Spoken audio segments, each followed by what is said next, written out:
Ladies and gentlemen, welcome to episode 16 of Jordon and Drew, the sports crew. My name is Jordon Lawrenz, and I'm joined alongside someone who has a brand new microphone. Thanks to yours truly, Drew. You're going to be sounding amazing, man. Yes, I am. I got the Blue Yeti from the Jordon Lawrenz. I get to use it for the rest of the summer until I go to University of Wisconsin-Milwaukee, which I'm really excited to use this because it looks and sounds a lot better than the old condenser mic I was using, the Toner TC777, which I'm glad. Thank you, Jordan. Oh, yeah, not a problem at all. We're leasing it, right? That's the deal because you're not bringing that thing to Milwaukee. That's a little too expensive to be down at college. We don't want anything happening. So that's that. We actually recorded, full disclosure. Let's go over this first. So Thursday night, a few days ago, we recorded for the first time ever a live podcast in person. Drew and I in the same building, testing out that microphone for the very first time. Drew, Summer Sports Spectacular, episode 5 coming up. How do you think it went? I thought it went very well, Jordan. I love doing a live episode. It was so much fun. You know, it's better than the Zoom stuff. And I You mean, were very skeptical about it at first. I really was, and I didn't know how it would turn out. It turned out very well, so go check that out Wednesday. And but overall, the game, Jordan, I thought it was a fairly good game. I mean, a little bit at the end, it got maybe kind of boring, but it was a fairly good game. Yeah, not a bad game at all. We got bored certainly in the final few minutes, and then after the game, we were watching hockey. Drew's first taste of hockey. What did you think of that, huh? Vegas Golden Knights, Montreal Canadiens. Well, it was like you said, it was one of my first times sitting down watching hockey. I understood some of the calls. I called the icing call right. I called some It blew my offsides mind. calls. Blew my mind, the icing call. I just think of it as soccer. I was using soccer and basketball terms the whole game, but it's a good watch. The one thing I said to Jordan right away is the graphics they get for these NHL games are phenomenal. It's so good. I don't know why. Like, I don't know what's so special. Maybe like the ice affects colors. I literally have no idea, but it is absolutely beautiful.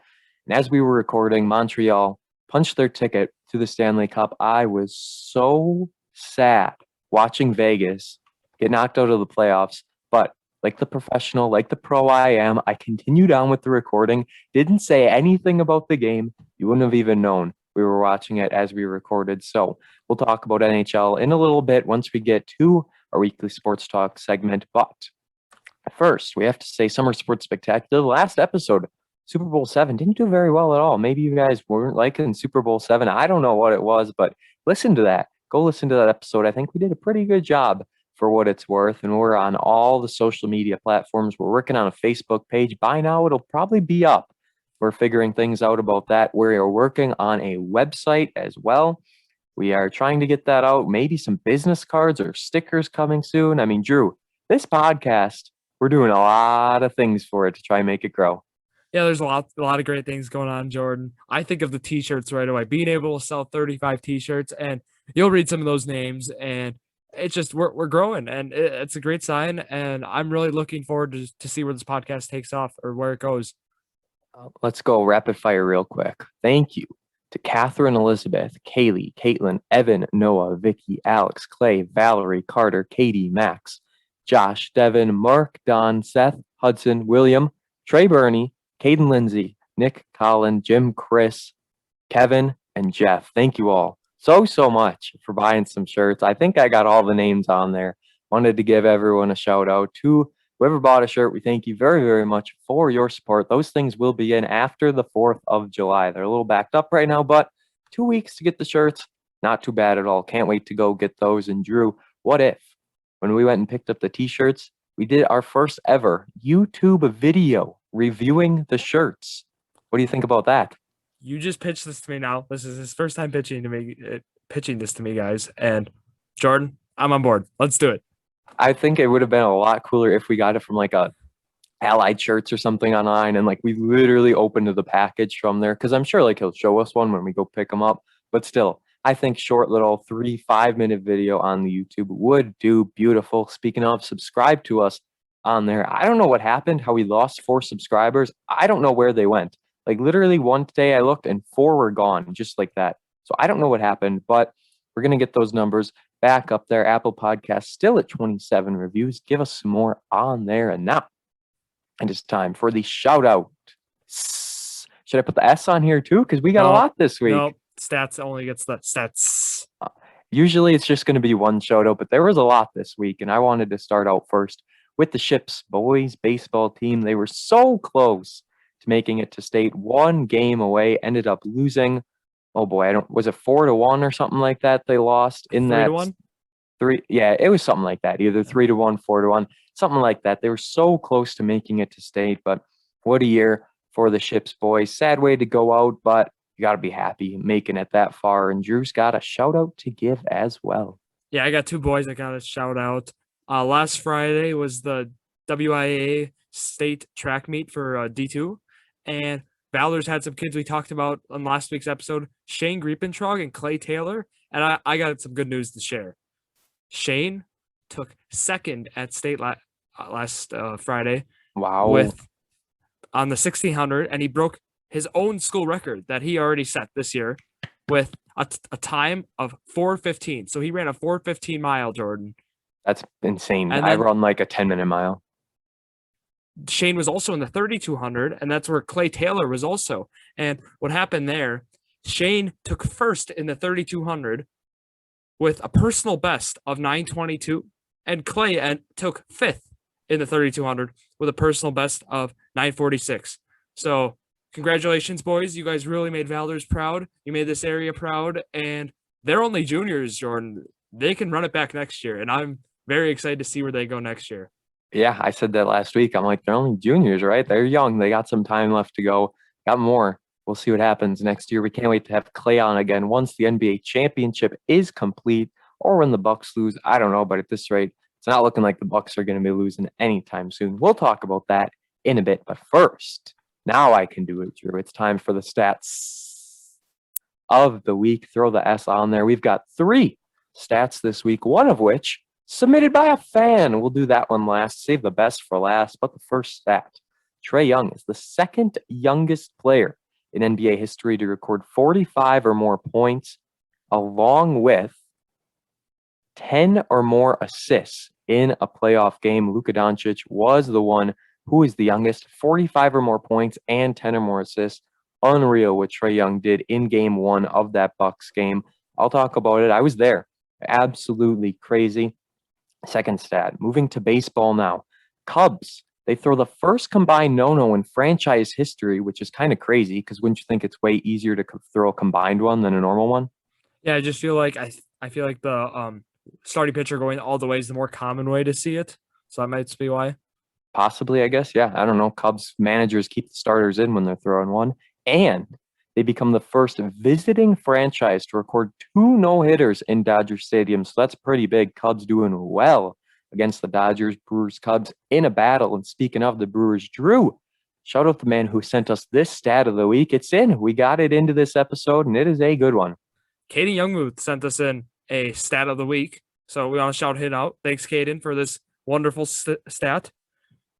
The Brewers are the first team since 1901 to have 9 starts of 6 or more innings pitched with 1 or 0 hits allowed.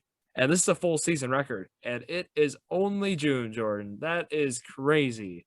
You know they're going to throw a few more of those this year, and that record may be untouchable coming up. I mean, this Brewers starting pitching team, we can't say enough good things about Peralta, Burns, and Woodruff. The things they do. Burns had like a no-hitter through 5 on Friday on reopening day. We'll talk about that, but it's insane. And undoubtedly, Brewers are going to get a no-hitter this year, right? Someone's going to do it. It's got to be. I hope it's Woodruff, though. I really do. I love Woodruff. It's got to be one of them, though. Like, I don't see a way they don't throw one. Or even if anything, have someone go 8 innings. Like, say Woodruff said 8 with 120-some pitches. I don't really know if Council's going to keep him in after that, but we'll see. Yeah, have Hader close the door and then just seal the deal. Now it's time. On this day, the date today, June 28th, our final episode in the month of June, some baseball and some basketball here. We're going to start with the baseball and then end with the basketball. That's just how it worked out this week. On this day in 1887, the Phillies' most lopsided shutout, beating Indianapolis 24-0. That would be terrible, being on the opposite end of that. On this day in 1907, the Nationals steal a record 13 bases off catcher Branch Ricky Drew. 13 stolen bases. This must be like a peanuts league, a peewee league where everyone steals. That's what this sounds like. And at a professional level, being able to steal 13 stolen bases, yikes for that Uh, catcher. is it like more of like a pitcher threw really soft and that's why a catcher wasn't able to throw him out, or the catcher was that bad? I mean, like, I have no clue. Yeah, it certainly could be a mix of both here because maybe he wasn't holding the runner on. There's a lot of factors that could have played into this. And I'm sure after like the first 5 stolen bases, he kind of just gave up and he's like, all right, whatever, just take your bag at this point. On this day in 1919, Carl Mazes pitches a complete double header against the Yankees. And double headers, were they 9 back then or were they 7? They were 9 still, right? Yep. That's insane. 18 innings. We've talked before for On This Day about guys going like 17 and all these things, but a complete doubleheader. Unbelievable. The Yankees get it back on this day, 1939. They hit 13 home runs. This must have been a doubleheader as well, as they sweep the A's 23-2 and 10-0. Unbelievable. 13 home runs in a doubleheader. On this day in 1987, Don Baylor sets career high hit by pitch mark at 244. Oh my goodness. One of the main reasons I got out of baseball was I'm not even kidding. I was afraid of that ball sometimes when it's coming in. Once you get hit, you know all about it. But getting hit 244 times, Drew? That would leave more than a bruise, Jordan. That's got to be tough, especially at the big league level when guys that throw 90 plus, well, not 95 plus, but we're going to say 80s, it was like 90 plus. It's nuts. Poor guy. Like Don Baylor, I am so sorry you had to go through that, dude, but he's 244 times. That is unbelievable. Maybe he had like one of those stances where he was like hovering over the plate. He kind of had to at that rate. On this day in 1992, the U.S. Dream Team beats Cuba in the first ever exhibition basketball game. Not even close. 133-57. The U.S. Dream Team kills Cuba like the Bucks killed the Hawks in Game 2. Speaking of the Bucks, on this day in 2005, Utah center Andrew Bogut is the first pick by the Bucks in the NBA draft. Whatever happened to this dude? Not good things, Jordan. I mean, he was promising his first few years. I mean, he made an All NBA third team, I believe. But other than that, he went to the Warriors then, and the Bucks. They could have gotten Chris Paul in this draft. I mean, now we know that now 16 or however many years later it was, but like Bogut looked promising at the time. The Bucks picked him up, and it just didn't work out. Yeah, no, sad stuff. But that's what happens in the draft. It's kind of a risk. You never know. But this next one wasn't a risk. On this day in 2012, Anthony Davis is the first pick by the Pelicans. Can you believe he's been in the league almost 10 years? That's crazy. That's crazy, Jordan. The unibrow. Yeah, the unibrow's been in almost 10, like you said. Now with the Lakers, just got bounced out, but he'll be going back next year. Yeah, good for the Lakers getting out. We don't want him in there. All 4 of the teams that were left haven't won a championship since like whenever I don't even remember what year it was. Since I can find the tweet eventually. I think it was 71 or 70 something. So yeah, the Bucks won 71. Yeah, I was thinking 80s, but that makes more sense because the 80s seem too new. So that makes a lot of sense. It was like since not the expansion era, but I don't know. We'll figure it out some other time. I know I liked the tweet, but yeah, it's good. Oh, right here. Since 76-77 season. So that's not bad at all. I mean, that's still 40 some years ago, which is good to see. We're getting some fresh faces in here. So that wraps things up. We'll stay right on the basketball train. What do you want to talk about first? We got some options. We can talk about the draft lottery, the Olympic team, or the Bucks and Hawks. You pick. Let's talk about the Bucks and Hawks. That game 2. We'll talk about both games, actually. Yeah, let's start with game 1. We'll go in order. Bucks and Hawks, game 1. I was there on Wednesday night. Absolutely electric inside the Pfizer Forum. Only my second time ever there. First time there for a Bucks game. Bucks come out on the losing end, 116-113, just barely losing game 1. They led in the first quarter, led in the second quarter. Hawks had a really big third quarter, and that kind of set them up for success going into the fourth. But, I mean, you got to give all the credit in the world. Trae Young in this game, absolutely unstoppable, 48 points. He shot 34 times. He was 17 of 34 from the field, 48 points, 11 assists in this game. John Collins did fantastic as well, 23 points, 15 rebounds. Clint Capella had 19 boards and 12 points. One of the big things in game one, Bucks allowing second chance opportunities and not playing great defense. Brook Lopez especially really stood out to me in game one. Yeah, I agree. Brook Lopez and Bobby Portis, I'd say too. Both of them with the Trae Young pick and roll game, they were getting exploited. That's basically what happened. Trae Young, John Collins would run the pick and roll. Maybe Capella would run it too, and it would give Trae Young. They would be no man's land. They'd be caught in the middle. They didn't know what to do. Defend the lob, defend the floater. And when that happens, Trae Young was just able to get whatever he wanted that whole game, and that was tough for the Bucks. But I want to talk about the Bucks offense that I thought just some things about that. I thought it was really good to see Drew Holiday come out, have a coming home party. It's a holiday. Yeah, he really came out from his game's abysmal Game 7 performance against the Nets. But now another guy who kind of struggled though was Chris Middleton, and I flexed my Chris Middleton is good shirt after Game 7 when the Nets won, but I could not flex it after Game 1 of the Eastern Conference Finals. 0 of 9 from 3. He played 41 minutes. He played a lot, but only had 15 points to show for it. Like I said, didn't make a single three-pointer. Just wasn't the Chris Middleton we were used to seeing. Thankfully, Bucks had Drew Holiday step up, 33 points, 10 assists on the night, 14 of 25 shooting, and 5 threes for Holiday. So very well there. It's just one of those things where one player steps up, has a good night, someone else doesn't. And like Giannis, I think played okay, but in the final 5 minutes was really when he shined. He had a good first few minutes in the game and then kind of didn't really do a whole lot. Thankfully, he was good from the line, 1 assist shy of a triple-double, 34 points, 12 boards, 9 assists, playing 41 minutes behind Drew Holiday, who had 42. Brook Lopez only played 20 minutes in this game. I mean, PJ Tucker played 35. Bobby Portis got 15 minutes in the game. I think one of the big things was Pat Connaughton, who played 29 minutes in the game. And I know some people were saying that's way too many minutes for Pat. Yeah, and the one reason I think the Bucks were doing that was they're trying to run that small ball lineup against the Hawks, and when you run that small ball lineup, I mean, Brook Lopez really isn't a factor in that. He really isn't. You're gonna see guys like Portis and Connaughton come on, and when that happens, you're gonna give up a lot of offensive rebounds, and that's what the Bucks did. And I think they're really just missing DiVincenzo's presence with that. I mean, he got hurt in the Heat series, and he's an excellent rebounding guard, and it's just a shame that he's not able to be on this ride with the Bucks.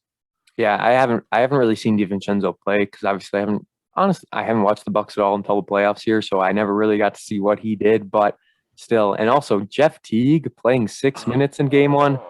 Yikes! The guy in front of me was screaming at the top of his lungs that Jeff Teague was in. I don't blame him. I mean, just not good at all. Bobby Portis, though, I mean, we got to talk about him. Game 2 had a humongous game. Game 1 he did really well, but game 2 he's just like, I saw a tweet comparing him to the Willie Adamas of the Brewers. Like, he just brings something extra to this Bucks team, just really lights a fire under him. In this game 2, he had, if I can find his name, 8 points, 3 boards, 3 of 7 shooting, 1 of 3 from 3. I mean, certainly not the best game stats-wise, but he played 18 minutes of real spark on the defensive end. Giannis, 25 points, leading the way as the Bucks picked up a 125-91 win over the Hawks and drew this. Well, obviously, first of all, have to talk about Trae Young. I believe he finished with 9 turnovers and 15 points. So Trae Young was in his own head, only played 28 minutes. He was basically benched the second half. They just kept him off the floor. Trae Young played terrible in game 2. Bucks played phenomenal. Yes, they did, Jordan. I thought what stood out to me was that second quarter, how active this team got defensively. They're running the break. The defense was creating easy baskets by getting some steals and setting up the break. Bobby Portis, you mentioned him bringing heart. He had that great steal off when they were inbounding the ball. Do you remember that? Yes. Yes, that was crazy. He was cherry picking basically because they didn't realize he was there. Trae Young did the same thing though. Like Pat Connaughton tried to throw it into Drew Holiday and Trae just took it. But Bobby's was way better. Yes, it was. And I think Brook Lopez played great defensively, had a couple of blocks, and Like Middleton had that big steal in the second quarter. That 20-0 run really was the big difference this game. That blew this game wide open. They had 42 points in the second quarter, which was the most of the season, and they were making threes. Middleton hit 2, Brook Lopez hit 3, um, Bryn Forbes had 2, Pat Connaughton had 3, Drew Holiday had 3, Bobby Portis had 1, Giannis 0 of 3. And I just wanted to say, Bucks were up like 30-some points in the game, and the announcers were complaining that Giannis is taking threes. Like, seriously, are you kidding me? They're up 30 points, and they have no reason not to shoot the ball. Like, let Giannis get some practice in from 3. I don't understand that. And, also, we should say, so, like, the official notes or whatever came in from a game 1 of the last 2 minutes, and they said that they should have called 10-second on Giannis twice from the free throw line at the end of the game. So the Hawks were irate about that going into game 2, but I'm just so sick still of Giannis's free throws being the difference maker, of everyone talking about him constantly. And then they're up 30 points, and all you can talk about on commentary is Giannis's 10-second. It's ridiculous at this point. Yeah, it is. And it's like no starter played in the fourth quarter of this game, Jordan. So like, I don't know why that was the big discussion point of the second half, with like Giannis taking too long on free throws and the 10-second violation. That like they got to keep it consistent. We've mentioned that on this podcast a numerous amount of times. He's been taking the 11, 12 or whatever you want to call it seconds each, like this whole year, and they didn't call it at the start. They're not going to call it. You know what I mean? They got to be consistent, and that's an official's job. And just because the crowd counts to 12 doesn't mean that it's actually the count of 12. Because Exactly. like when an official counts, I was just going to do the same thing too. You count from your chest, and it's a different count. So I really don't understand the complaints at all. And it's also game 1. It's not like Giannis made 2 free throws at the buzzer to send him into overtime, and then the Bucks won, which would have changed the game. It wasn't anything close. Bucks still lost by 3, and they're still complaining about it. So that's the big problem here. Hopefully this can finally not be a discussion, but I'm sure it still will be, because that's all they care to talk about. Now, draft lottery. Bucks have nothing to worry about in the draft lottery. No picks in the top 14, nor should they have them. Number 1 pick belongs to the Detroit Pistons. They land themselves the number 1 pick in the draft. Drew, we both predicted that on DraftKings. Yep, we did DraftKings free to play pool, and I got a 4 out of 8 on it, but it was I did as well. Oh, we got 4 out of 8. Both of us did, and great minds think alike, Jordan. But we'll take it. Absolutely, and I've been winning real little lately. Like one pool, I went 5 out of 8, and I won 7 cents. One pool, I went 6 out of 8, and I won 9 cents. So I mean, I'm really racking up the money. Those cents really, really, really add up. Second pick in the draft is going to be the Houston Rockets. Third pick is the Cleveland Cavaliers. And one of the big things was the Thunder, right? Because they have 3 first-round picks this year. Yep, something like that. Yeah, and they only got 1 in the top. Only 1. That's the 6th pick they get. So not really too good. I mean, imagine if one team would have had 3 picks in like the top 10 or something. It would have been absolutely ridiculous. But Drew, we were talking about it before the air. You think it's pretty undeniable who's going number 1 in the draft this year? Yep, Cade Cunningham out of Oklahoma State. It's got to be him, Jordan. He's such a great player. We saw him play at March Madness for a couple games, and I think he's the clear-cut choice. I don't see any other guy that would be the number 1 pick, but you never know. And it's the Pistons, so what if they do something stupid and try and throw a new name out there? We'll have to see. We will have a nice draft discussion like we did for the NFL. That'll all be coming up soon. But first, let's have a discussion about the Olympics. Team USA has been finalized. Does it bother you that they're still calling it Tokyo 2020? Because that really bothers me. It does bother me a little bit, Jordan, but I realize why, because they want to keep it like with the 4 years for the Summer Olympics, you know? So I think it makes sense. I know why they're doing it. It just bothers me because one, it's not 2020, and 2, nothing happened in 2020. So I don't know if someone tries to look back on it 50 years from now and they search the 2020 Olympics and see it was in 2021, it's going to get a little bit sloppy. Team USA, 1 center on this team, and it's Bam Adebayo. Otherwise, they've got themselves some guards and forwards. Damian Lillard, Bradley Beal, Devin Booker, Zach LaVine, Drew Holiday, Kevin Durant, Jason Tatum, Draymond Green, Chris Middleton, Jeremy Grant, and Kevin Love. I didn't even realize Kevin Love was still good. He's not, but he's on the Okay. team. Yeah, I was gonna say he was like Timberwolves guy way back in the day, but yeah, he's on the team. That surprised me to see. So, what are your thoughts on this team? I mean, some of the names still could be up in the air depending on how the finals go. We could see Booker, Holiday, and Middleton all not be on the team, right? Yeah, but certainly all three could be. It just depends on how they do if they win the conference finals. So I think right now, I think this team, Jordan, I think they're gonna obviously get the gold. I don't even think like even if Greece gets Giannis and Thanasis, I think that doesn't matter. I think this is gonna be the clear cut best team by far. And I think it is every year at this Yeah. point, honestly. Like, there's really no one ever to step up against USA in Olympics. It's just crazy how good USA has consistently been. And yeah, like you said, even if Giannis plays, that's just him and Thanasis. That's two guys. What are they going to do to stop this team who's got some good depth?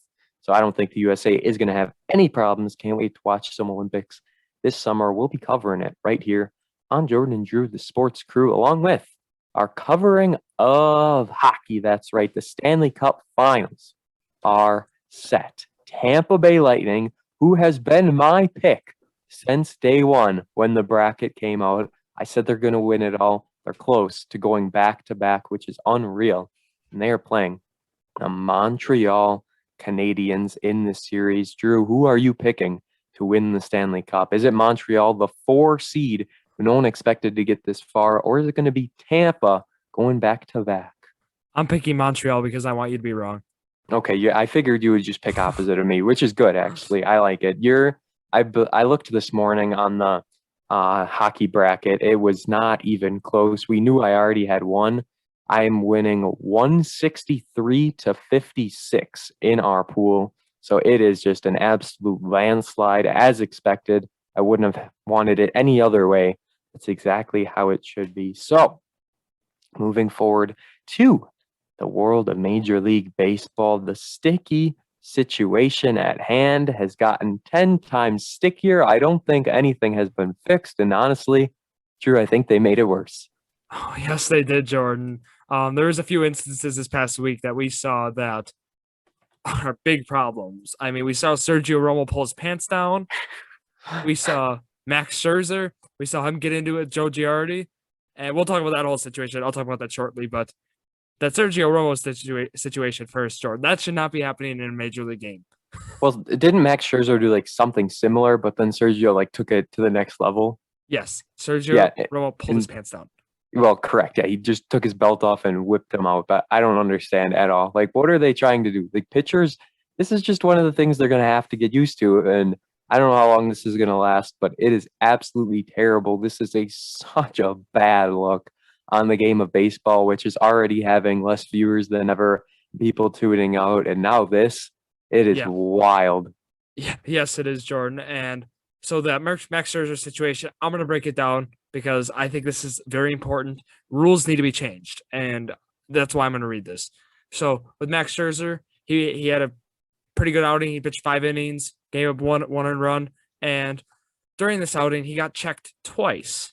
And the first reason he got checked is the mandatory check that Commissioner Manfred established, where umpires need to be checking pitchers for foreign substances like between innings. So that happened. He got that one check, and boom, he's good to go. And then there's also a rule that during an inning, the opposing manager has the ability to appeal and request a check of the pitcher for a foreign substance, and that request was granted, as it by rule it should be. And then they checked out Scherzer again, and he was livid. He was already livid the first time. This time he was angry. And then when his last inning of work, the 5th inning, he got the last out. He was just staring down Girardi, and Girardi wasn't having it. He came out of his thing, and he's like, "You want to talk?" And then he got ejected, right? Yep. Ted Timmons just was like, "You," and that happened. And I got to read something, Jordan. I got a proposal, and I want to hear what you think about this. Okay. So I was doing some more research. A guy by the name of Close Call Sports on YouTube. I watch a lot of his videos. He does a great job of breaking down umpire rulings, and he believes that the rule change should be if the manager is wrong when they make this appeal, it should cost their team an out. What do you think about that? Cost him an out. That is interesting. But I mean, hey, it's certainly something to be discussed. Like we were talking about the other night, if you do this, right, and it's middle of the inning, you completely ruin the rhythm of the pitcher and stuff. He's going off doing all these great things. Then you have to stop him to check him. And it's like, seriously, what pitcher is actually going to be good the first check and then grab something in the dugout and come out and do something and try and pull something with the sticky stuff? Like, it doesn't even make sense. Pitchers would be absolutely outrageous to go get checked, be good, and then try and grab something after that. Like, that's not how it works at all.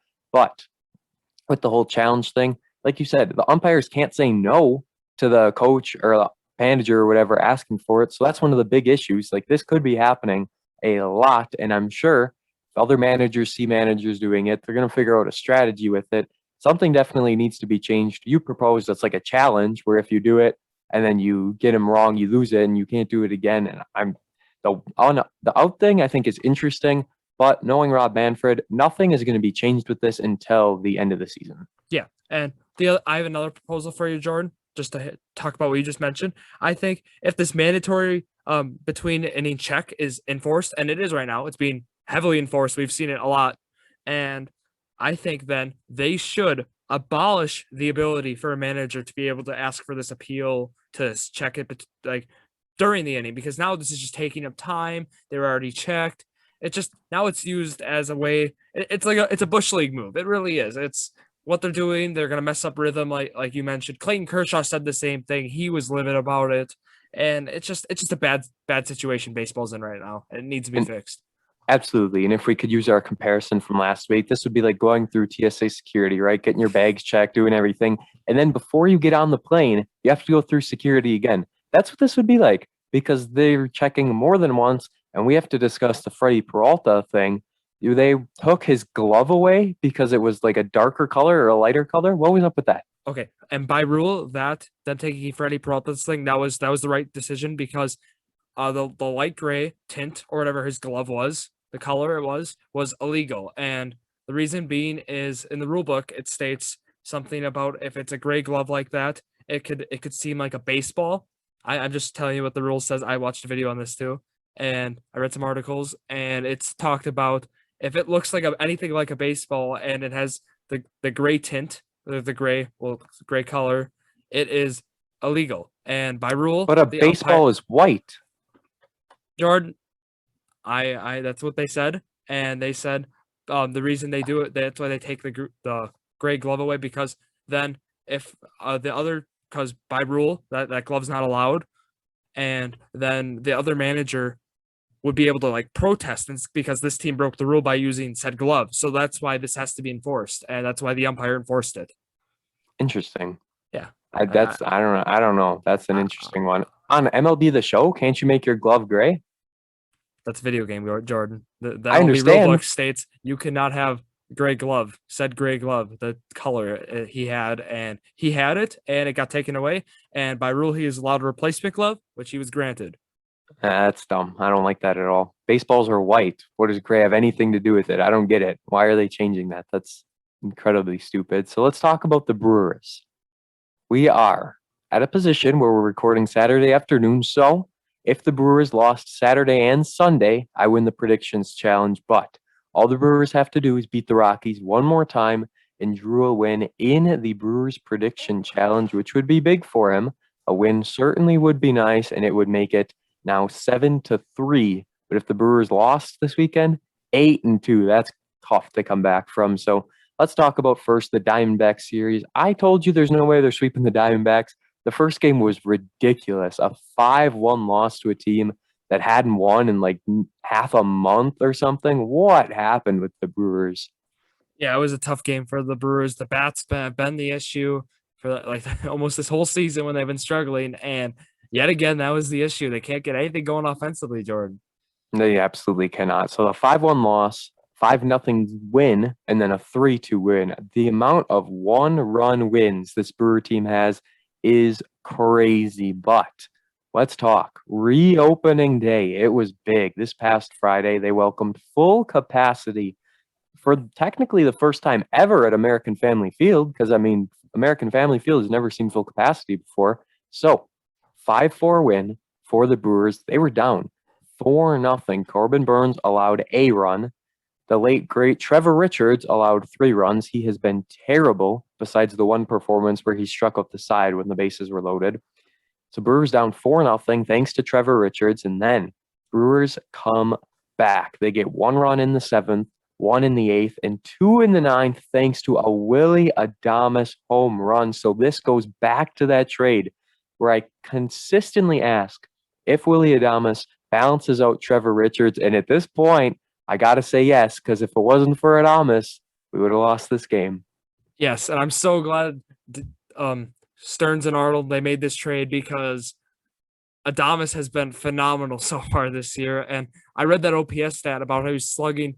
He had an OPS over 1,000 at away ballparks, and he seems to really enjoy the AmFam, doesn't he, Jordan?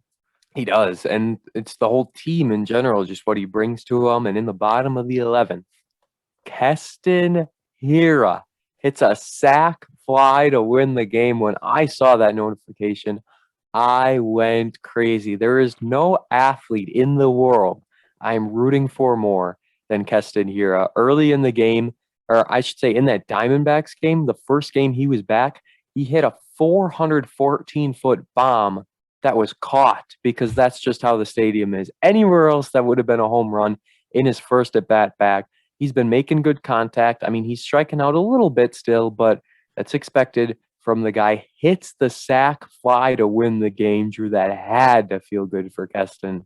Yeah, and he had a home run earlier in the game too. That was great to see too. And I've been rooting for Keston this whole year, and I was really afraid because I didn't know how much longer the Brewers were going to give him, and luckily he's starting to come. Hopefully, he keeps coming through like this.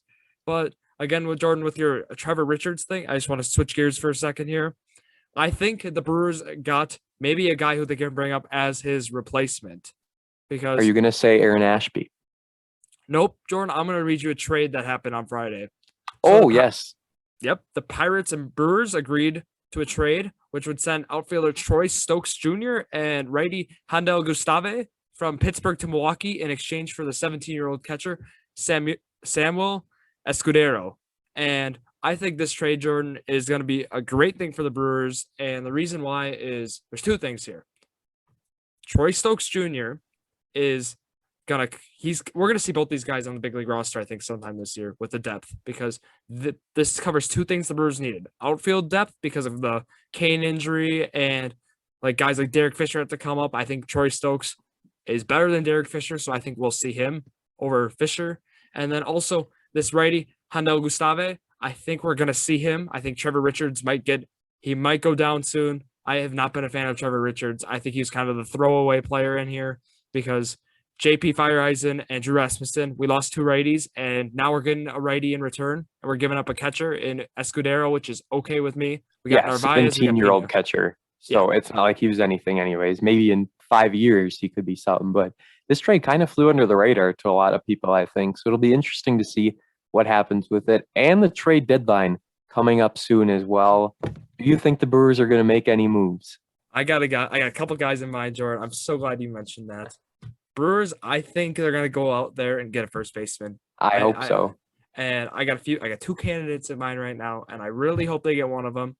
CJ Cron of the Rockies, Jesus Aguilar of the Marlins. I mean, we all want Jesus back. I think those 2 guys, I think if you go out and get one of them, I think this team goes from a very good team to a great team.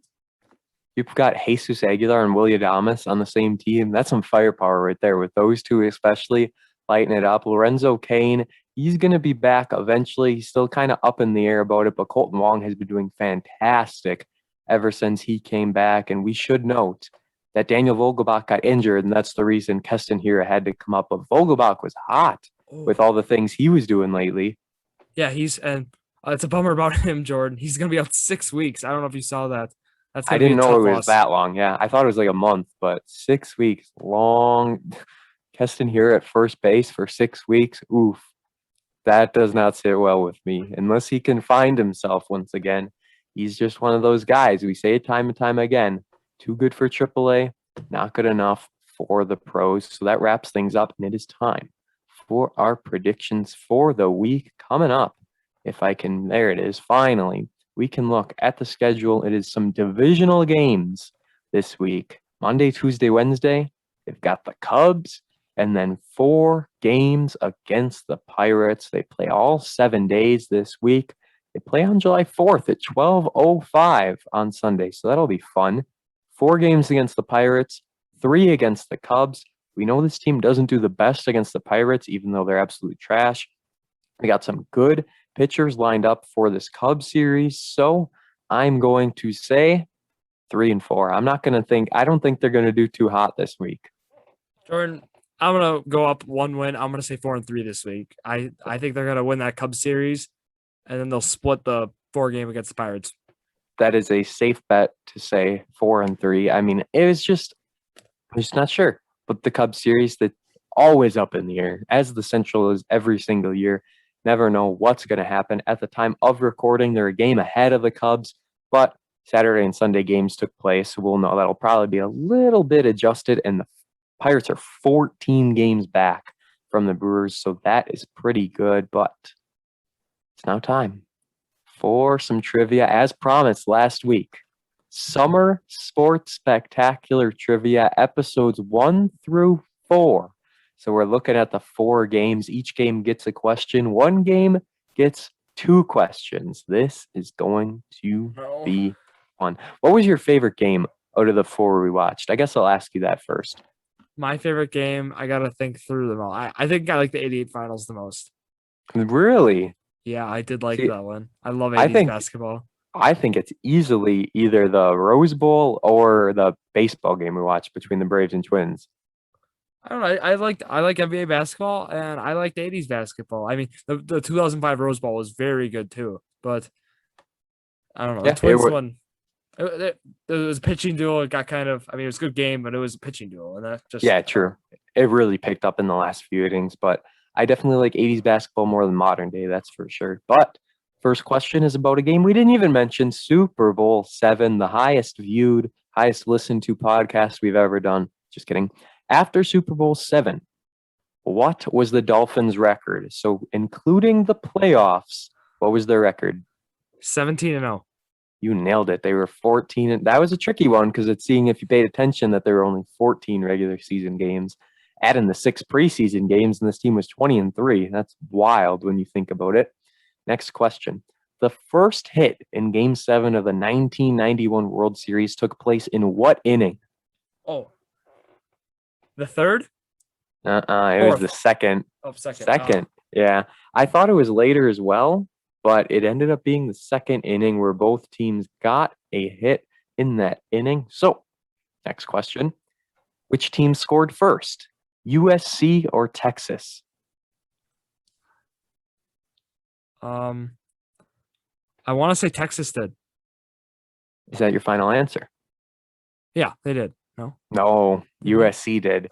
Because USC jumped off to a lead and then that happened. So it's okay. These are tricky. I mean, no doubt about it. But your next question, this is probably the toughest one of the maybe not the toughest one of the bunch. The Lakers made how many consecutive shots to start the third quarter? 10. There you go. They were 10 of 10. That is a big number to remember. And we will see if you can get our final question right. Go 3 of 5. Got to stay above the 500. True or false? When combining the past 2 Rose Bowls that Vince Young was in, he rushed for 6 touchdowns. True. False. It was 7. 7 touchdowns he ended up rushing for. So that is a 2 of 5 day. Not the best, not the worst. It's not a 1 out of 5. So, I mean, it could have been worse. 2 out of 5. I don't even have the trivia sheet open, but moving down a little bit, but that's okay. Tough week this week in the world of trivia. Summer Sports Spectacular. Hopefully you played along at home if you listened to all the episodes. We're enjoying doing those. Episode 5 is in the books. We watched Georgetown and Houston 1984 NCAA Men's Basketball Championship. What a wild tournament that was, Drew. 53 teams. That was something else. The only year it was ever 53 teams with the 5 playing games, I believe it was. Yeah, 5 playing games and 16 first round buys. The 1 seed, 2 seed, 3 seed, and 4 seed all got buys. Unbelievable. But that wraps it up. Episode 16 of the podcast. Drew, where can the people find you? You can find me on Snapchat or Instagram or Twitter at Drew Skyberg, DrewSkyberg. Keeping it uniform. I like it. We are on, I'm sure by now we're on the Facebook. We're going to get that website soon. We are on Instagram, Jordon Drew _sports crew. YouTube, Jordon and Drew, the sports crew. Follow us. Leave that 5-star review on Apple Podcasts. Get us to 30, guys. Let's get to 30. That's our next goal. I'm on Twitter, JordanLaw _PXP. Thank you all for listening to episode 16 of Jordon and Drew, the sports crew, the perfect podcast for you.